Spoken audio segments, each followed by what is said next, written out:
Assalamualaikum warahmatullahi wabarakatuh.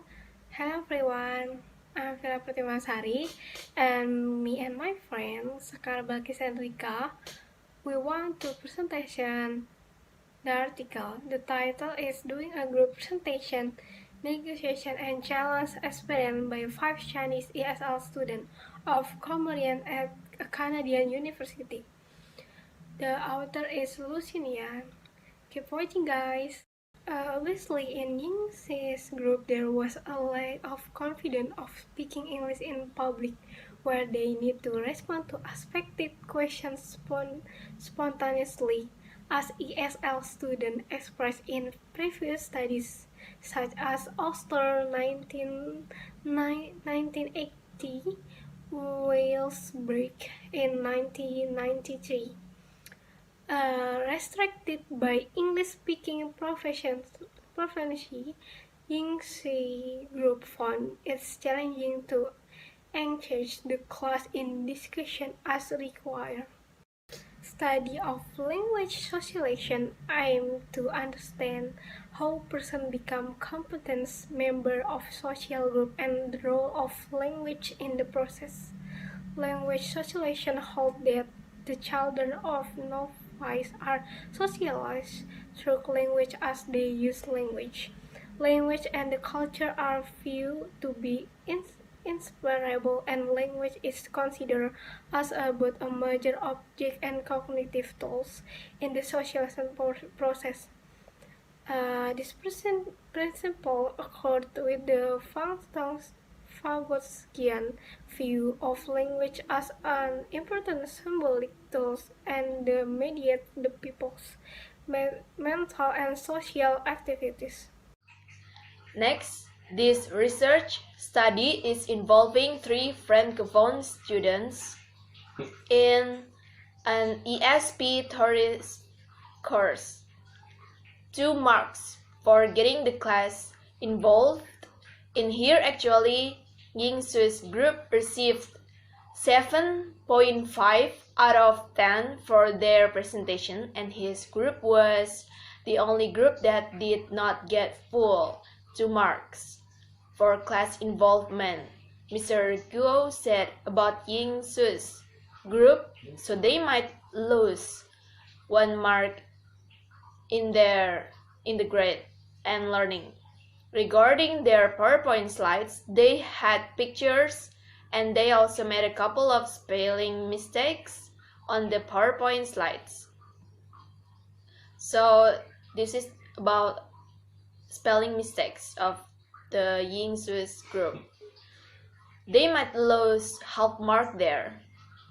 The students that involved give the agreement who were aware of the research purpose, that is for a PhD dissertation.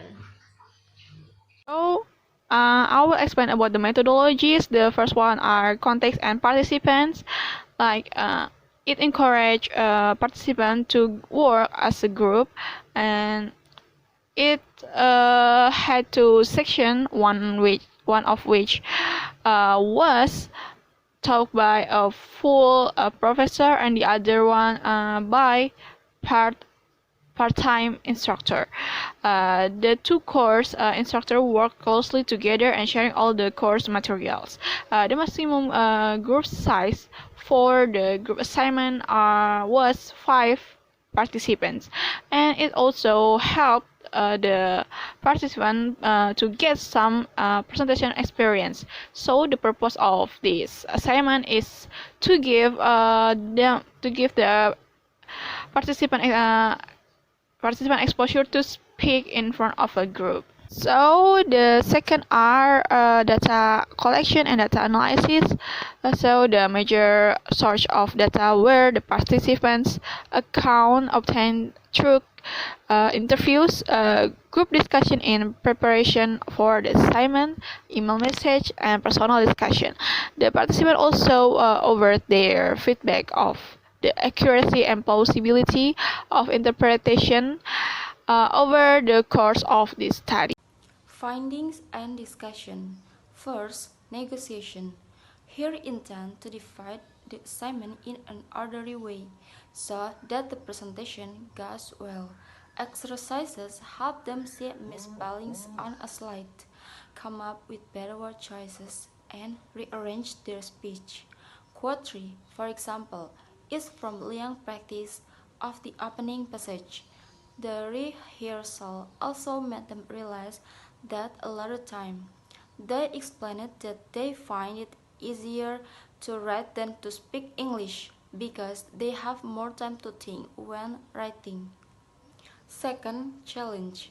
There are some students who feel that speaking English informally it will be easy, but speaking English during the presentation is very difficult because they talk in front of a lot of people and they will be nervous. And if they ask open-ended question, they will be in trouble because English proficiency put them at a disadvantage. And the last, grade and learning. I think showing knowledge is important, but generating discussion is just as important. If a team generates a lot of discussion but doesn't give the class confidence, the team is missing something too. Then it's not a good presentation either. I think the team has to do both. Similar to the professor at Westberg, Mr. Gu emphasized the importance of speaking to the audience rather than giving a memorized lecture or reading the slides aloud. So guys, what do you think about our presentation? Hope you enjoy this video and don't forget to like, comment and subscribe. So see you on our next video. Bye.